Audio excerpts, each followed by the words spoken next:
semuanya. Izinkan memperkenalkan diri masing-masing. Perkenalkan, nama saya Niki Eka Putri Yulianti dengan NIM 2401210772 dan teman saya Ika Indrianti dengan NIM 2401210005. Lalu Halo, nama saya Ita Nuratama dengan NIM 2401211073. Jadi samping saya ada Hai, saya Nini Listiani dengan NIM 2401210006 dan di samping saya ada Hai, saya Aulia Paramita dengan NIM 2401211055. Selamat datang di podcast kita. gimana?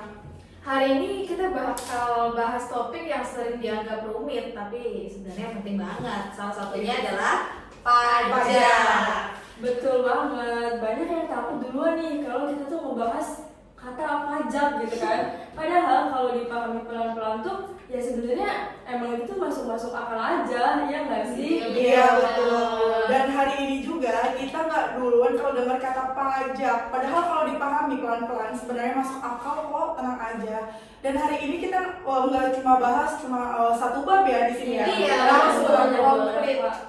Iya, ada beberapa bab yang nantinya kita akan bahas satu persatu. Dan tenang aja ya, yang kita bahas ini benar-benar diterapkan di seluruh kehidupan sehari-hari. Jadi kalian nggak usah khawatir kalau kita bakal bahas yang rumit dan nggak bisa dipahami. Tenang aja. Iya. Kita bahas mulai dari pajak penghasilan sampai penyusutan dan amortisasi. dan tenang aja, di sini kita juga bahasnya santai kok. Nah, oke. Yuk kita lanjut ke pembahasan lebih detail lagi. Gimana nih? Gimana? Coba Oke, Pak. kita mulai dari dasar dulu Iya, nggak dari sih? dasar Nah, dulu, iya. betul. Pajak penghasilan itu apa ya tadi tuh? Oh dia. Pajak penghasilan atau PPh adalah pajak yang dikenakan atas penghasilan yang diterima oleh wajib pajak, baik individu maupun perusahaan. Oh berarti tuh penghasilan itu kan luas banget ya. Jadi kan nggak cuma hanya gaji aja, tapi juga bisa dari usaha, terus bunga bank, dividen, bahkan dari hadiah pun ya kan. Jadi nggak cuma sekedar penghasilan gaji aja. Nah, iya betul, tapi penting diingat ya. Kalau misalkan ada 3 kategori utama, yang pertama adalah penghasilan kena pajak, kedua adalah penghasilan bukan objek pajak, dan yang terakhir adalah penghasilan yang dikenakan pajak finalnya. Jadi contohnya gimana sih Audi kalau misalkan kayak ketiga kategori tersebut tuh? Contohnya misalkan gaji itu kena pajak, tapi warisan biasanya bukan objek pajak, sedangkan bunga deposito biasanya kena pajak final. Jadi begitu ya. Kalau misalkan Indri, misalnya gimana Nindi? Nah, dalam akuntansi itu kita juga kenal istilah laba komersial dan laba fiskal. Apa sih bedanya dari dua itu ya?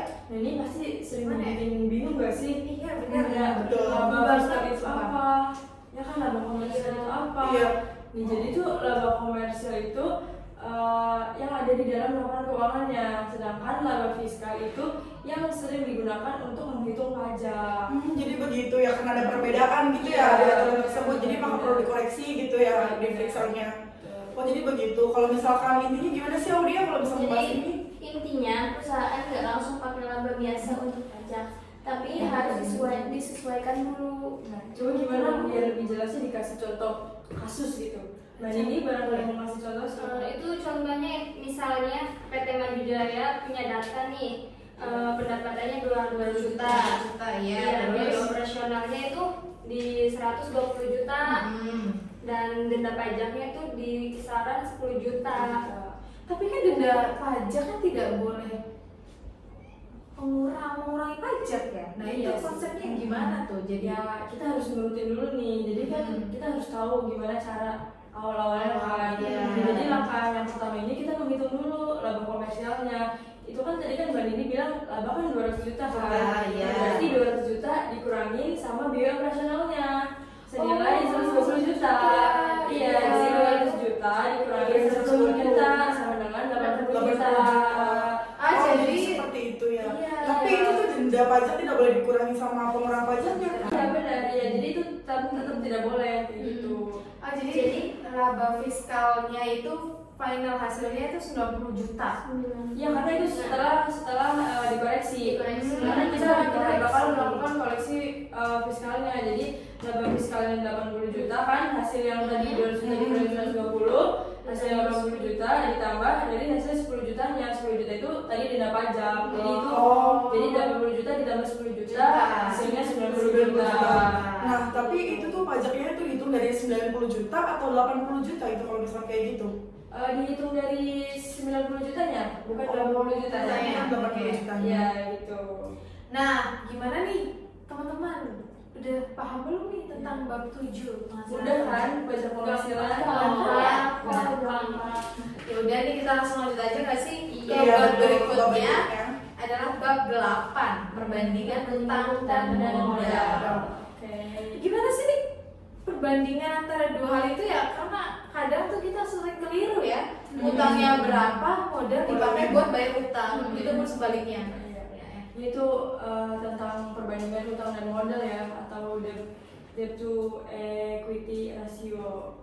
Kenapa sih ini tuh penting gitu kan? Ya karena bunga utang tuh bisa jadi pengurang pajak. Jadi kayak gitu ya. Iya.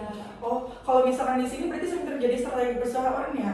Berarti mereka bisa memperbesar dong yang namanya utang supaya kayak beban bunganya tuh nggak terlalu besar, sehingga laba kena pajaknya tuh jadi semakin kecil gitu ya. Berarti Tapi pemerintah nggak tinggal diem kan? Betul. Iya. Pasti ada batasan tertentunya. Kalau tentang utang yang terlalu besar dibandingkan modal, maka sebagian bunga tuh tidak boleh dijadikan pengurang pajak. Nah, misalnya nih Audi ya, aturan maksimal perbandingan hasilnya itu 4 perbanding 1. Nah, kalau lebih dari itu, kelebihannya nggak akan diakui secara fiskal. Balik lagi tuh. Iya, jadi ini tuh tujuannya mencegah penghinaan pajak itu. Oh, jadi ini intinya tuh perusahaan tuh harus menjaga struktur modalnya gitu ya, biar tetap sehat tuh dan sesuai sama peraturan, biar nanti si perusahaan itu punya keuntungan yang lebih gitu. Berarti di sini. Iya. Oh. Ya udah nih, gimana nih penjabaran kasusnya ya biar bisa langsung dipraktekkan gitu loh nih. Gimana nih? Kita kasih contoh ya. Iya. Misalkan ada satu PT nih namanya PT Sejahtera. Itu punya modalnya 100 juta dan utang 500 juta dan bunga 50 juta. Nah, itu kan berarti rasio utang terhadap modalnya berarti kan 500 juta dibagi dari 100 juta kan. Jadi 500 dibagi 100 hasilnya 5/1. Iya. Nah, sedangkan kan aturan maksimalnya harusnya kan 4/1. Berarti kan kelebihan utang itu kan tidak diakui kan. Nah, Jadi perhitungan sederhananya tuh kayak gimana? Kalau misalkan kayak gitu. ya berarti 100 juta tuh sebagai utang yang tidak diakuin, maka bunganya tuh tidak boleh dikurangin gitu. Jadi 100 dibagi 500 dikali 500 juta, jadi 10 juta. Nah jadi hanya 40 juta bunga yang boleh jadi pengurang pajak. Oh, gitu. Berarti yang kalau misalkan itu kan kalau misalkan strukturnya kan harusnya 4/1 ya. Iya. Sedangkan itu kan berarti 5/1. Berarti Iya, yang betul. itu kan berarti nggak diakui berarti. Nggak diakui. Tidak diakuin. Oh, maka bunga yang tidak boleh dikurangkannya berarti berapa di dalam 10 juta itu? Iya 10 juta. 10 juta. Oh, begitu ya. Iya begitu. Aduh, selama ini saya hidup 20 tahun baru sekarang Iya, iya. ternyata Nggak serumit itu ternyata ya iya, Pak Pajak. yang penting ada kemauan aja sih dalam belajar ya. Iya, betul. Jadi intinya hanya 40 juta bunga ya yang boleh Iya. di pengeluaran pajak ya. 40 juta. Iya jadi maka 10 jutanya itu. Berarti ada yang harus tidak diakuin gitu Iya, ya kalau ada misalkan yang gitu. Oh, berarti harus kalau misalnya berarti itu tuh berarti 4/1 berarti. Iya gitu. betul satu. Dari contoh tersebut ya. Oh, Ya, jadi gimana nih? jelas. Gimana Mudah nih? banget. Tingkat kesulitannya udah makin kerasa gak sih? Udah jelas Iya, kan? semakin jauh. Iya. Kalian jangan merasa pusing ya guys ini. Tenang, ini baru permulaan, kita baru Iya, belum ada dana cadangan Iya, dan segala belum. macamnya. Iya. Oke, setelah itu ya. Oke, Nanti kita lanjut ke bab 9 tentang pembentukan dana cadangan. Apa sih pembentukan dana cadangan itu? Nah, Gimana Mbak Indri? sebenarnya singkatnya aja nih ya. Iya. Dana cadangan itu seperti dana yang disisihkan untuk resiko di masa depan. Kayak misal kamu punya tabungan nih, Tapi tabungannya ini kan ada ya tabungan untuk kebutuhan sama tabungan untuk ya emang uang dingin ibaratnya ya, uang dingin. Jadi emang uang yang nggak kepake lah intinya. Tapi untuk remaja kita yang garjimut, gaji, emang ada uang dingin itu ya? Itu bentar lagi akhir bulan juga ya. Coba deh cek kalau misal kalian nggak amnesia atau nggak pusing pas cek saldo rekening berarti saldonya masih banyak. Oh, iya. Tapi kebanyakan habis ngecek itu pingsan. Nunggu lagi ya di tanggal 30 lagi gitu ya. Iya. Jadi contohnya tuh kayak yang tadi ya Mbak Idri ya. Benar. Iya. Dan contohnya juga berarti termasuk cadangan piutang yang tak tagih itu termasuk dari dana cadangan. Iya, atau juga klaim untuk perusahaan asuransi gitu. Tapi yang perlu diperhatikan ya, tidak semuanya cadangan boleh diakui sebagai biaya untuk pajak kan? Kenapa? Ya karena kalau semua boleh, perusahaan bisa seenaknya dong bikin cadangan besar untuk menurunkan laba. Itu kan nggak boleh juga kan kayak gitu. Makanya ini nih rumus Gen Z yang sering kita lupain. Apa tuh? Makanya Ada ada cadangan yang diizinkan ya gitu. tertentu ya. Ada 3 kategori nih.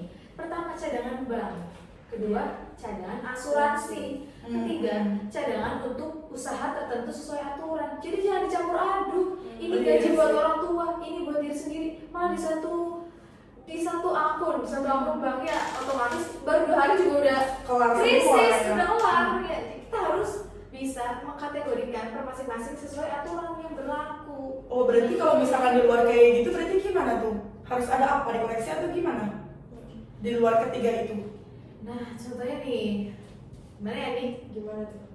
Aku nih yang ngasih contoh. Iya. Oke, boleh. Jadi misalkan contohnya nih, ada satu perusahaan membuat dana cadangan piutang tak tertagih sebesar 30 juta kan. Nah, tapi perusahaan ini tuh bukan bank atau lembaga keuangan. Berarti kan cadangan ini tidak diakui secara fiskal kan. Nah, jadi harus dikoreksi pakai rumus yang laba fiskalnya dulu. Laba fiskal kan berarti kan laba komersial ditambah 30 juta kan. Iya. Kesimpulannya kayak gimana? Nah kesimpulannya ya yang jelas sih tidak semua dana cadangan itu boleh dikurangi oleh pajak. Ya, kembali lagi tuh ke yang 3 kategori itu. Itu doang yang bisa dikenain pajak. Iya. Memang jadi seperti itu ya kalau misalkan Iya. cadangan ini ya, cadangan perusahaan kayak gitu ya. Iya, Tuh. Langsung aja ya. Di bab selanjutnya Kita akan bahas tentang penilaian harta dan persediaan. wow ini keren banget loh harta dan persediaan. Iya, ini sangat berkaitan dengan operasional perusahaan ya. Jadi kita relate nih sama mahasiswa karyawan seperti kita ya. Yaitu tentang penilaian harta saat penjualan atau pengalihan gitu. Kalau perusahaan jual aset misalnya mesin, bagaimana cara hitung labanya? Dari selisih antara harga jual dengan buku nilai baku itu tuh. Oh nilai buku maksudnya. Oh berarti itu nilai bukunya itu harga yang diperolehan itu dikurangi sama penyusutan ya? Nah, terus kalau harga jualnya jauh lebih tinggi, berarti kan laba ya. Nah, kalau lebih rendah, berarti ya Berarti rugi, iya. Oh. Tapi ya selain itu juga ada juga kan penilaian persediaannya. Ya, ini yang sering muncul di metode FIFO dan rata-rata. Iya. Nah kalau misalkan Vivo itu apa sih ya? Vivo tuh Aku apa? kurang tahu kayak ada Vivo tuh apa? gitu ya. HP aku tuh Vivo ini. Iya. Oh, iya.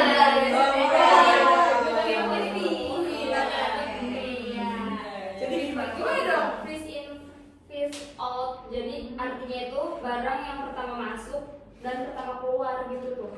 Oh jadi seperti itu ya. Dan sedangkan metode rata-rata yang menggunakan harga rata-ratanya itu dari semua persediaan ya Mbak? Nah, pemilihan metode ini juga itu berpengaruh ke 3 hal lagi. Lagi-lagi Apa itu? Tiga komponen terus ya. Tiga terus ya. Asal jangan jadi orang ketiga. Oh iya betul. Kalau itu nanti masuk ini dong TV. Kita nanti bahas deh. Oh, iya. Lanjut lagi ke topik pembahasannya. 3 itu adalah harga pokok penjualan, laba, lalu pajak. Gimana nih tadi? Berarti misalkan harga barangnya naik, berarti Vivo juga biasanya menghasilkan laba yang lebih besar. Iya, betul lagi. Otomatis. Heeh. Iya, Bisa. otomatis pajaknya juga bisa lebih besar. Ya pasti sih. Iya, tapi berarti Vivo mengikuti perkembangan ya. Iya. Kalau dia pajak naik, Vivo juga naik. Betul, tapi Iya. bener lagi ngomong Vivo kayak gini, contohnya kayak gimana sih ya? Kalau Ini misalnya kita Iya. kasih contoh lagi. Iya, oke nih. Misalkan Juntanya gini. contoh ini Iya, dari kasus kasus saya kan semua kasih contoh. iya, coba. Jadi dari penilaian harta dulu nih contohnya. Misalkan ada PT membeli mesin seharga 100 juta dan akumulasi penyusutannya itu adalah 40 juta. Nah, berarti nilai bukunya tuh 400 dikurangin 40. Jadi kan 60 juta tuh. Nah, mesinnya dijual dengan harga 80 juta. Berarti kan laba penjualannya 80 juta dikurangin 60 juta dong. Jadi kan hasilnya 20 juta. Nah, ini nih yang akan nambah penghasilan Penghasilan secara pajak pajak. ya. Iya, kayak gitu. Jadi begitu. Nah, itu kan kalau misalnya itu kan di penilaian harta ya. Tadi kan disebutkan juga kan ada persediaan juga tuh. Nah, Iya. ya, contohnya gimana nih? Oh, jadi Iya, gimana contohnya, persediaan? contohnya ketika kita beli barang nih, beli barang 10 unit harganya 10.000 dan 10 unit harganya 12.000. Nah, terus jual 10 unit, kita pakai metode FIFO. Berarti kan first in first out kan. Jadi yang pertama masuk, yang pertama keluar. Nah, kita hitung dulu nih HPP-nya. Dari 10 dikali 10.000, berarti kan 100.000. Kayak gitu. Nah, kalau misalkan kita pakai metodenya rata-rata, berarti kan rata-ratanya 11.000 kan? Iya, dari- 11.000. Iya, jadi kita pakai HPP-nya tuh 10 dikali 11.000, berarti hasilnya 110.000. Kayak gitu. Oh, jadi itu konsepnya gimana? Jadi kalau misalnya Vivo Gimana sih? katanya mau Ya, yaitu Vivo itu sama dengan laba lebih besar. Kalau rata-ratanya itu laba lebih kecil. Dan dua hal ini saling berkaitan dan berpengaruh dari langsung langsung pajaknya pajak ya, gitu ya. Jadi jangan dianggap remeh loh. Betul sih. Nah, selain 3 bab tadi, ini kita langsung masuk ke pembahasan yang terakhir nih. Iya, yang Yang terakhir. paling penting ya, jadi core-nya, intinya, core-nya. Ini ada Penyusutan dan amortisasi. Jadi gimana ini penjelasannya Mbak Indri kalau misalkan di bab terakhir ini? Ya, penyusutan itu digunakan untuk aset tetap berwujud, tak? Seperti Oh, apa bisa. sih? Gedung, kendaraan, mesin. Nah, terus kalau gimana amortisasinya? Itu sedangkan amortisasinya untuk aset yang tidak berwujud seperti hak paten atau lisensi gitu. Oh, jadi tujuannya tuh berarti mengalokasikan biaya aset selama masa manfaatnya gitu ya Iya, berarti iya, benar. dari kedua itu penyusunan Iya. amortisasinya. Iya, jadi bukan langsung dibebankan di awal.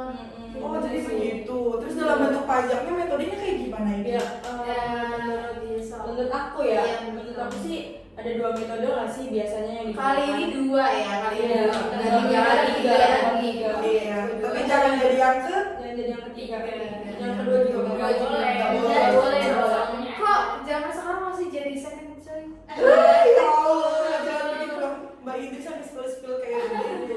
Ya, Jangan bahas belajar Iya, ya, iya, jangan lanjut, lanjut. lanjut. Oke, kembali ke the topic. Lanjut ke Metodenya itu ada 2. Yang pertama ada metode garis lurus dan yang kedua metode saldo menurun. Udah nggak asing kan sama Iya. metode ini? Iya. Udah sering kan kalian Iya, sama sering. yaitu adalah 2 metode yang Kayak vertikal, horizontal Iya, gitu ya. betul. Dan setiap jenis aset juga punya kelompok masa manfaatnya tertentu. Iya benar. Oh, misalnya kendaraan itu 4 sampai 8 tahun. Iya. Nah, bangunan bisa sampai 20 28 tahun. Ya bisa 20 20 lah, Nah. 20 tahun kayak gitu. Kalau misalkan salah metode tuh biasanya berpengaruh ke pajak yang harus dibayar gitu. Jadi ini bukan cuma soal akuntansi tapi juga strategi pajaknya. pajak. Iya sih, benar sih. Oh, jadi kayak gitu ya. Aku bingung deh, masih bingung banget nih. Kalau misalkan diberikan contoh sama kalian gimana ya? Soalnya aku bingung banget itu mau penjelasan dari golongan kalian yang tentang penyusutan kayak gini ya tuh. Siapa nih? Siapa nih? Aku ngasih contoh lagi. Ya, Sok, Iya, boleh, iya, boleh, iya. ya. Contohnya itu asetnya itu 100 juta dan umurnya itu 5 tahun. Metode garis lurusnya itu 100 juta per 5 itu hasilnya 20 juta. Nah, dan metode saldo menurunnya itu misal 40% ya.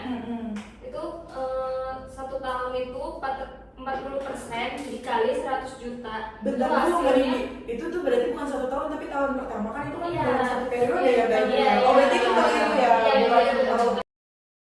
Nah, ini bab terakhir ya, yaitu penyusutan dan amortisasi. Ini penting banget dalam akuntansi dan pajak. Apa sih amortisasi penyusutan itu? Biasanya penyusutan digunakan untuk apa gitu? penyusutan itu digunakan untuk aset tetap yang berwujud seperti gedung, kendaraan, dan mesin. Berarti kan kalau misalkan amortisasinya itu berarti aset yang tidak berwujudnya, ya nggak sih? Iya. Iya, Kayak betul. misalkan hak paten, lisensi, kayak gitu kan itu berarti termasuk kayak yang tidak berwujud ya. Berarti sama dengan amortisasi namanya. Oke, jadi berarti itu tujuannya tuh berarti menghabiskan biaya aset selama masa manfaatnya. Iya, Misalnya iya, dalam benar. 1 tahun, 2 tahun, 4 tahun gitu Iya. ya. Iya, betul. Jadi bukan langsung dibebankan di awal gitu. Iya, bener sih. Nah, dalam pajak ini metode amortisasi dalam hal ini metode penyusutan itu sudah diatur, yaitu dalam 2 metode. Seperti apa? Seperti metode garis lurus dan metode saldo menurun. Ini kan udah biasa kita dengar ya, udah nggak aneh kan dengan nama metode garis lurus sama saldo menurun. Dan di setiap jenis aset juga punya ini kelompok masa manfaatnya tertentu. Yang tadi udah disebutin gitu ya, mau Iya, misalnya sih. 1 tahun, 2 tahun gitu berarti. Iya, ya sama aja misalkan kendaraan, berarti kan disusutkan bisa 4 tahun sampai 8 tahun ke depan gitu. Nah, bangunan juga bisa sampai 20 tahun gitu. Oh, berarti kalau misalkan salah metode nih, misal dari contoh kayak gitu, berarti salah metode bisa berpengaruh ke pajak yang harus dibayar berarti kalau misalkan kayak gitu. Jadi Iya, bukan iya. cuma soal akuntansi, tapi juga strategi pajaknya. Iya. Jadi kayak gitu. Iya, Nah, contohnya gimana sih penyusutan itu nih? ya contohnya kalau misalkan kita beli nih, beli apa ya? Misalkan aset adalah beli aset misalkan 100 juta. Terus masa manfaatnya itu 5 tahun. Nah, pakai metode garis lurusnya kan berarti 100 juta itu dibagi sama 5 tahunnya. Jadi kan hasilnya kan 20 juta. Nah, kalau misalkan pakai metode saldo menurun kan itu kan berarti kita pakainya 40% kan. Berarti di tahun pertama itu 40% dikali 100 juta. Jadi kan hasilnya 40 juta. Nah, di tahun keduanya 40% dikali 60 juta. Jadi hasilnya 24 juta. Kayak gitu. Kenapa di awal lebih besar, sedangkan akhirnya jadi lebih kecil? Ya, Pajak karena- lebih kecil ya. Iya, karena emang kalau di awal tuh biasanya emang lebih besar sih. Jadi kalau misalkan di awal lebih besar itu pasti pajaknya tuh jatuhnya lebih kecil gitu. Oke. Nah, tadi kan contoh dari ini ya, dari penyusutannya. Penyusutan, ya. Nah, sekarang juga kan ada amortisasi nih. Nah, kalau misalnya contoh amortisasinya kayak gimana? Jadi contoh amortisasi itu misalnya nih, tadi kan aset ya. Nah, Hmm. kalau ini hak paten, hak Ya. patennya sebetulnya 50 juta. Hak paten ini memiliki usia atau umur itu 5 tahun. Jadi amortisasi per tahun adalah 50 juta dibagi residu umurnya 5 tahun sama dengan berapa? 10 juta. Oh gitu. Iya, jadi kesimpulannya kalau kita rangkum semua bab ini sebenarnya tuh saling Saling berkaitan berkaitan, sih. iya, saling nyambung gitu. Jadi Iya, nggak bisa benar. dipisah, nggak bisa cuma kayak bahas amortisasi doang, penyusutannya enggak. Ya, Jadi sih, karena ini emang benar-benar saling berkaitan ya. Iya, benar. Kan mulai dari tadi penghasilan, terus struktur modal, cadangan, Sampai aset. Iya, sampai ke aset juga. Jadi semua tuh berpengaruh ke satu hal ya, berapa pajak yang harus dibayarnya Iya. kayak gitu berarti ya. Dan juga bagaimana perusahaan menyusun laporan keuangannya. Jadi penting banget gitu ya. untuk memahami konsep ini gitu, apalagi kan buat kita sebagai mahasiswa Mahasiswa akuntansi. Iya, Ya, benar sih. Semoga, oh iya sebelum itu kalian penasaran gak sih kenapa tema kita kebaya dan batik? Iya, kita sedang mau memperingati hari Hari Ibu kita nanti ini Hari Perempuan Sedunia. Jadi sebagai perempuan yang cerdas dan bermartabat, jangan sampai telat bayar pajak. Betul sekali. betul Oke. Karena kita nggak jauh-jauh dari pajak ya dan Iya, betul. Nah, semoga pembahasan hari ini bisa membantu kalian memahami materi dengan lebih jelas. Ya, jadi kalau misalkan kalian masih bingung atau ragu gitu ya jangan lupa untuk belajar dan cari tahu gitu kan dan bertanya.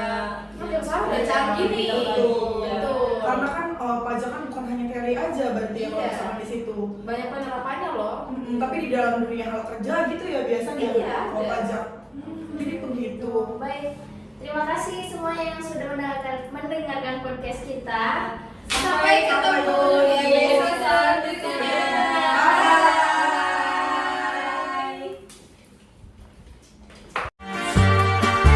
Like cherry blossoms blooming in the mountain